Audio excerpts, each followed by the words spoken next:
Греция. Остров Калимнос. Мужчина входит в круг танцующих, опираясь на трость. Сначала кажется, что он просто не может попасть в ритм, его ноги дрожат. Одна ступня словно не слушается, он делает шаг, теряет равновесие и падает. Люди вокруг помогают ему подняться. Музыка не прекращается, мужчина снова идет по кругу, снова падает и снова встает. Это не комическая роль и не изображение пьяного человека. Так на Калимносе танцуют историю водолаза, которого море вернуло домой покалеченным. Этот танец называется «Хорос ту механику» – танец механика. Однако речь идет не о судовом механике.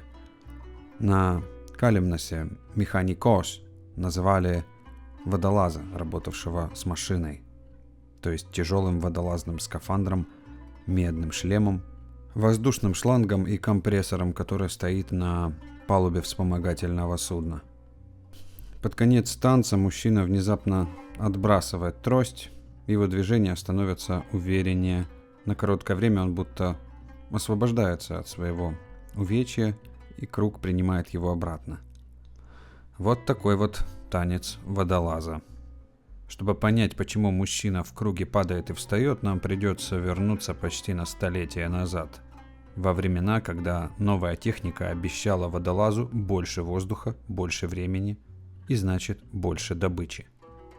Калимнос лежит в юго-восточной части Эгейского моря, недалеко от нынешних турецких берегов.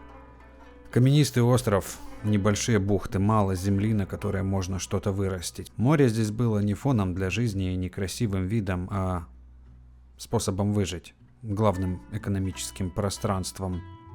И промышляли здесь в основном добычей натуральной губки.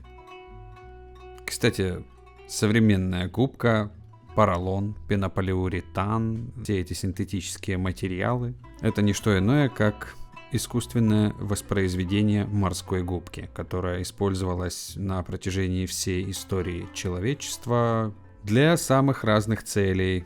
Баня, санитария, уборка, сбор воды, живопись и ремесло, медицина, шлемы и доспехи античных воинов. В общем, чтобы все это не травмировало и не натирало, использовали для амортизации и комфорта губку. В общем, применение самое широкое. В том числе, например, губка – это древний контрацептив. Схема была довольно простой. Брали кусок мягкой натуральной морской губки подходящего размера, пропитывали какой-нибудь спермицидной жидкостью и засовывали поглубже. После серии возвратно-поступательных движений с характерным финалом губку снова вытаскивали на белый свет. И в интернете есть информация, что подобный способ контрацепции дожил до нашей с вами современности. Правда, губка уже не морская, а синтетическая. Массовый промысел и добыча продолжались аж до 50-х годов 20 века. Промысел вели не только здесь, но и по всему Эгейскому морю. До того, как появился водолазный скафандр, а еще позже акваланг, водолазы работали просто задерживая дыхание. Основной способ погружения при помощи приспособления под названием скандалопетра – плоский камень, привязанный к веревке. Ныряльщик держался за камень и быстро уходил на глубину. Камень помогал ему не тратить силы на то, чтобы добраться до дна. Веревка связывала его с лодкой, а человек наверху следил за веревкой, в общем, осуществлял вспомогательные функции. Рабочий диапазон глубин, куда можно нырять со скандалопетрой, 40-50 метров. Работа на глубине длилась 1,5-2 минуты. Самое глубокое задокументированное погружение со скандалопетрой 83 метра. И длилось оно 3,5 минуты. Кстати, этот первобытный инструмент получил вторую жизнь. Есть информация, что нырять со скандалопетрой – это отдельная дисциплина в фридайвинге. Ну а для греков второй половины 19 века это был не спорт, а повседневный рабочий инструмент. Самым тонким местом в этом промысле была продолжительность работы на глубине. Поскольку водолазы погружались многократно за смену, то чем больше было таких погружений, тем опаснее становилась эта работа. Но во второй половине 19 века появился водолазный скафандр. Он позволял работать дольше и добираться туда, куда ныряльщик не мог добраться на одном дыхании. И как это всегда бывает с техническим прогрессом, решив одну проблему, увеличив производительность, мы получили другую проблему. На одном дыхании, конечно же, не соберешь губки столько, сколько в скафандре. Но в таком случае тебе хотя бы не приходится дышать сжатым воздухом. Собственно, это и есть главная расплата за производительность.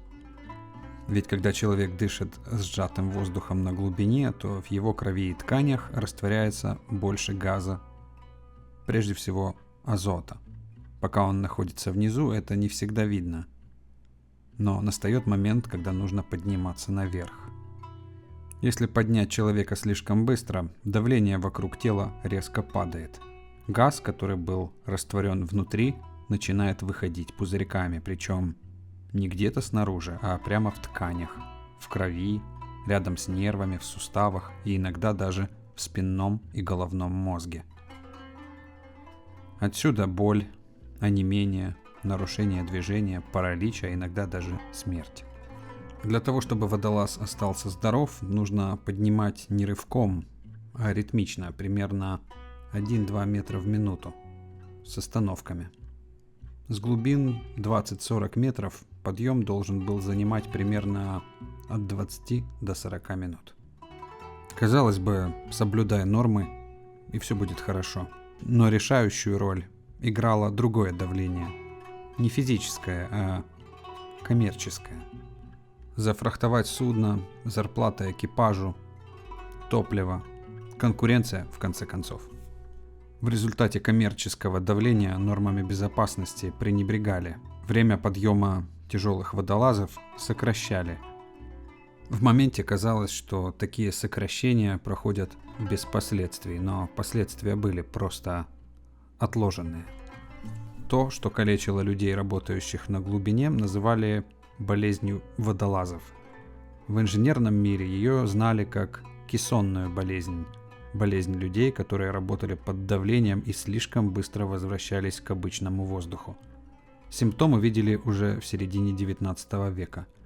К концу 1870-х годов уже был объяснен механизм азота и образования пузырьков, а в 1908 году это все превратили в нормативы и таблицы, которые регламентировали подъем.